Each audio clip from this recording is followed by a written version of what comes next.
All right, today we're diving into the really fascinating ideas from Steve Parkhill's book, Answer Cancer. Now, this book lays out a powerful and, let's be honest, pretty unconventional theory about where disease really comes from. So let's get right into it. Right off the bat, the book hits us with this huge question. It asks us to just stop and think, what if everything we call illness is actually a big misunderstanding? A kind of message from our own mind that we've just been reading all wrong. And just to show you how much he believes in this model, Parkhill basically throws down this challenge.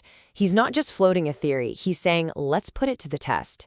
He argues that we have to start paying attention to what actually works, not just what's always been done. So, our journey here starts by questioning the very ground we stand on when we think about illness.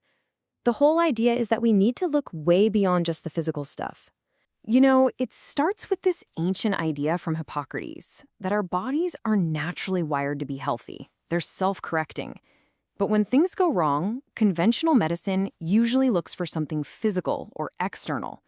This book asks, but what if the problem, the real interference, is actually coming from inside our own minds? Okay, so to even begin to understand this, the book gives us a kind of map. It calls it the mind model, and it's our guide to navigating this inner world. So according to this model, your mind has two parts that are almost like opposites. You've got your conscious mind. It's rational and analyzes things, but honestly, it's pretty weak. It's where your willpower lives. And then you have the subconscious. This thing is incredibly powerful. It's driven by imagination, and here's the kicker. It's totally non-judging. It will accept any idea you plant in it as 100% true. So you might be wondering, if the subconscious is so powerful, but also so gullible, how does it stay safe? Well, the book introduces this really key idea, the critical faculty.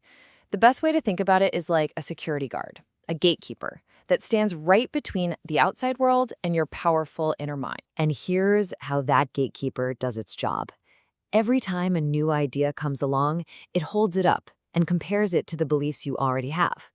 If it's a match, great. The gate swings open and the idea goes right into your subconscious, making that old belief even stronger. But if it doesn't match, rejected. And according to the author, that right there is why just trying to use willpower to break a bad habit almost never works. This brings us to what is arguably the most important piece of the entire theory. How that core programming, the stuff our gatekeepers protects, gets installed in the first place. Now, this is a really shocking claim.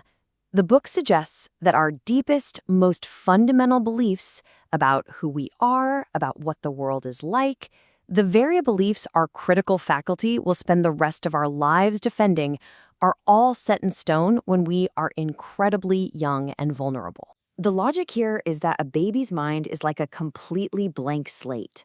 Since there are no pre-existing beliefs to compare anything to, that gatekeeper, the critical faculty, it just doesn't exist yet.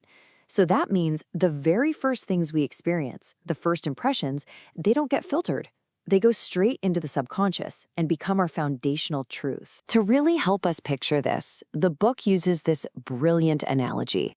It says, think of a problem, any chronic problem, like a pyramid of cans flipped upside down. The wide part at the top, that's all your symptoms, the stuff a doctor sees. Below that are all the later events that reinforce the problem. And then, way down at that single, tiny point at the bottom, that's the root cause, the one initial sensitizing event, or ISE. Now, using this analogy, the conventional approach is to treat the symptoms. It's like taking one of the cans off that top row. But you can see the problem, right? The rest of the pyramid, that whole structure of belief holding it up, is still there, which is why, the author argues, the problem is pretty much guaranteed to come back. And this is the book's proposed solution. Forget about chipping away at the symptoms on top. The idea is to go after that one single can at the very bottom.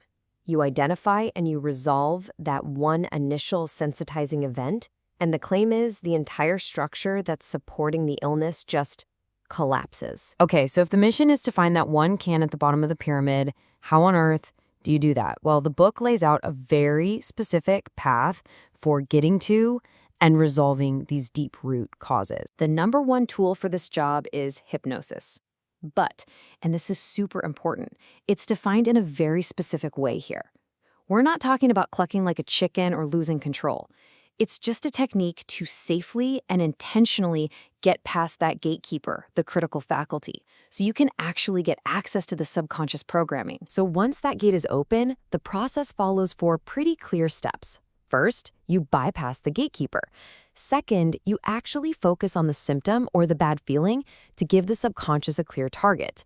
Third, you travel back in time to find the original moment, the ISE, where that feeling first started. And finally, the 4th and final step is to apply forgiveness to basically neutralize that event's power over you. And forgiveness in this system is a really powerful tool. It's not about saying what happened was okay, not at all. It's about a deep understanding that the other person's actions came from their own internal programming.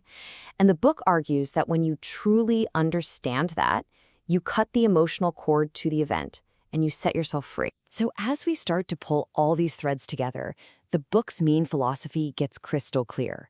It all comes down to the absolutely incredible power of our own perceptions. And this leads us to the book's most powerful and, most controversial claim, that our thoughts literally create our reality.